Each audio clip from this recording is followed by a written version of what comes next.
जो हमारा लेक्चर है वो है silo second theorem. Silo second theorem इस थ्योरम की स्टेटमेंट है कि एनी टू साइलो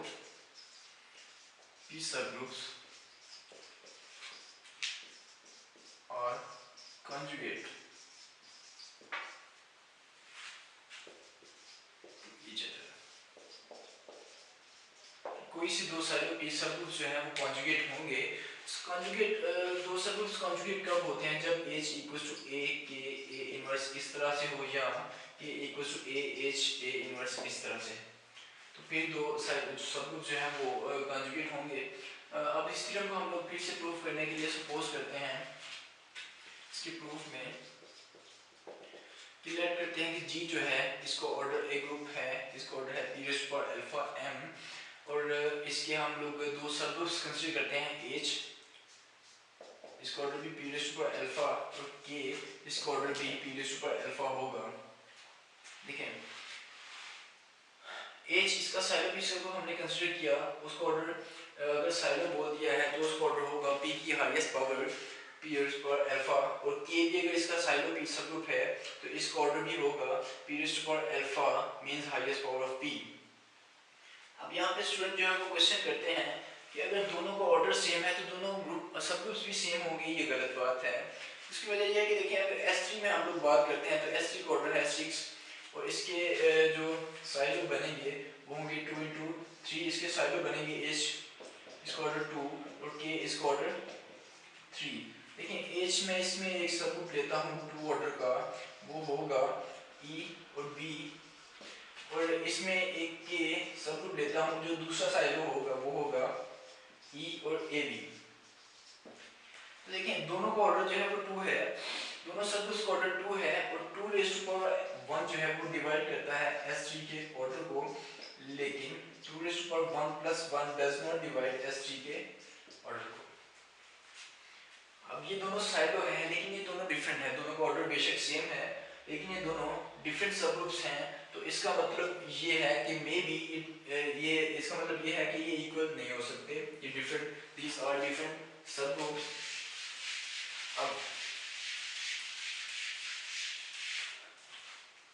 अब देखिए हमारे पास दो सबग्रुप्स हैं, दो साइलो सबग्रुप्स हैं, तो हम लोग यहाँ से क्या काम कर सकते हैं? अगर हमारे पास दो सबग्रुप्स गिवन हो तो हमने ग्रुप 3 में ऐसा क्या काम पढ़ा है, ऐसी कौन सी चीज़ या ऐसी कौन सी टेक्निक है कि हम लोग दो सबग्रुप्स हमारे पास गिवन है, हम लोग कोई ना कोई काम इस पे कर सकते हैं। तो वो टेक्निक है डबल कोसेट्स की, कि हम लोग G को लिख सकते हैं union of H A I K I from 1 to R, कि हम लोग जो है वो डबल कोसेट्स बना सकते हैं H और K से। अब इसका ऑर्डर हम लोग लेते हैं, G का ऑर्डर होगा summation I from 1 to R H A I K, इसका ऑर्डर, और H A I K जो है इसके ऑर्डर को हमने सीखा है, order of H order of K over order of H intersection A I K A I inverse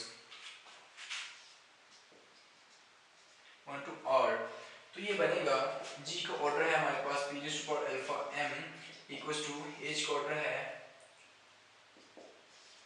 P raise to power alpha, K का ऑर्डर है P raise to power alpha over H intersection A I K A I inverse जो है इसके order को हम लोग बोल देते हैं Q I, where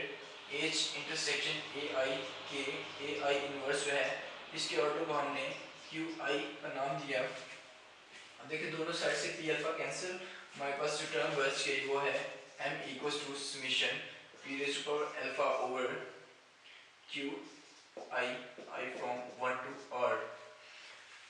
अब देखिए इसको जरा एक्सपेंड करते हैं हम लोग, M equals to P alpha over Q1 plus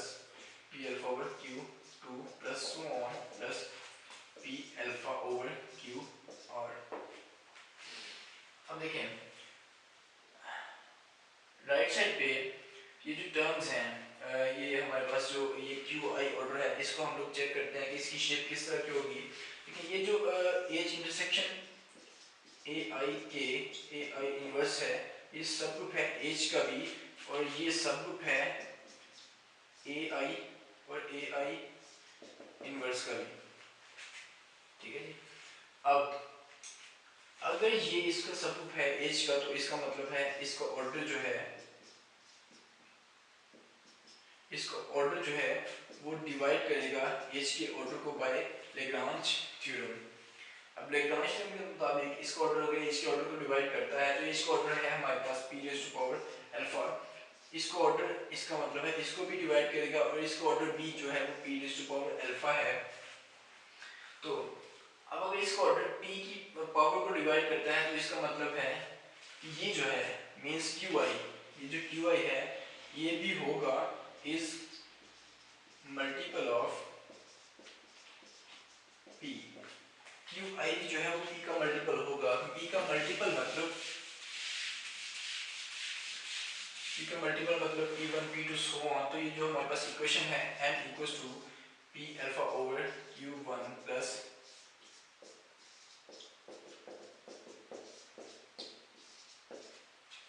देखिए हमने यहाँ पे देखा कि qi जो है ये p का मल्टीपल है, तो इसका मतलब है नीचे भी p की पावर्स होंगी। अब नीचे p की पावर्स हैं, ऊपर भी p की पावर्स हैं, तो राइट साइड जो है इसका मतलब है सारी की सारी p का मल्टीपल होगी, मींस ऊपर भी p की पावर नीचे भी p की पावर।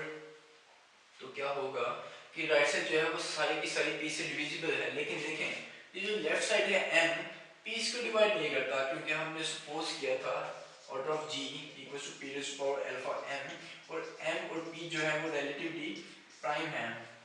मींस p और m जो है वो एक दूसरे के रिलेटिव प्राइम है, p इस m को डिवाइड नहीं करता। तो अब अगर p इस साइड को डिवाइड नहीं करता, तो p को जो है वो राइट साइड को भी डिवाइड नहीं करना चाहिए, इक्वेशन बैलेंस होना जरूरी है।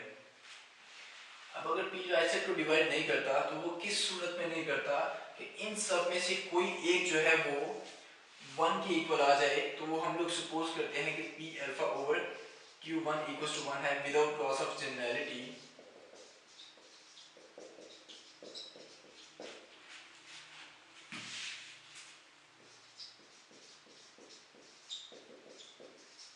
विदाउट लॉस ऑफ जनरलिटी हम लोग सपोज कर लेते हैं कि वो टर्म होगी p1 अल्फा ओवर q1। तो यहाँ से p alpha equals to q1 आ गया हमारे पास। p अल्फा जो है वो h का ऑर्डर था, और q1 जो है वो था h इंटरसेक्शन a1 के a1 इनवर्स का ऑर्डर। देखें h इंटरसेक्शन ai की ai जो है ये बनेगा qi, और i की जगह पे हमने 1 पुट किया, तो ये बन गया a1 के a1 इनवर्स। अब यहाँ से h को h, अगर इन दोनों का ऑर्डर सेम है और ये इसका सब ग्रुप भी है, ठीक है जी, ये जो है इसके सब ग्रुप है और इनका ऑर्डर भी सेम है, तो इसका मतलब है ये इक्वल होंगे, ये दोनों इक्वल हैं। अब देखें इस सब ग्रुप की हमने h के साथ इंटरसेक्शन ली है, तो h आ गया, इसका मतलब है h छोटा सब ग्रुप है, h is contain in a1 के a1 इनवर्स, h इसके अंदर होगा। लेकिन h का ऑर्डर है p raise to power alpha, जो हमने स्टार्ट में सपोज किया कि गिवन था,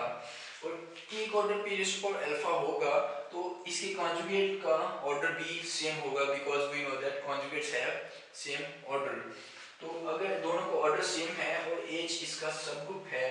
तो इसका मतलब है कि h और a1 के a1 इनवर्स दोनों इक्वल होंगे। अब अगर दोनों इक्वल हैं, तो यहाँ से हमें मिल गया कि h और k both are conjugate to each other, so we have required theorem कि h और k दोनों conjugate बन गए, so this is our required theorem।